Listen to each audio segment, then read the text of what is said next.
బండి కొనుక్కుందామంటే ఎవరు ఏ అమ్మాయి బండి కొనుక్కుంటావా? నాదే. నీ బండి ఎంత? ఇదా 5,000కి ఇస్తా. ఎన్ని? 5,000.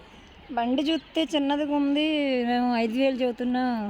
నీది కూడా చిన్నగానే ఉందిగా, లోపల తెరిస్తే ఎందుకు 5,000? హలో, నేను బండి గురించి మాట్లాడా. నేను బండి గురించి అండి. 5,000 కావాలండి. నేను ఊరి నుంచి తప్పిపోయి వచ్చానండి. బండి అంతా డొక్కు డొక్కుగా ఉంది.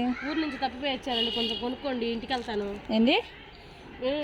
డబ్బులు లేవండి, అందుకే బండి అమ్మేసి. నిన్ను కొనుక్కుంటా వస్తావా మరి మా ఇంటికి? నన్ను వచ్చి ఆడోళ్ళు కొనుక్కుని ఏం చేస్తారండి? బండి కొనుక్కుంటావా లేదా? ఎవడికి కావాలి నువ్వే పెట్టుకో బండి. ఏం బాగుంది ఇది బండి. 5,000. దీన్ని బండి అంటారా?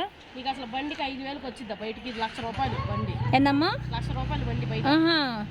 ₹1,00,000? నువ్వే నీకు అసలు బండిలే లేవు కదండి. బండి పెట్టుకోండి, బాగా వెళ్ళిద్ది.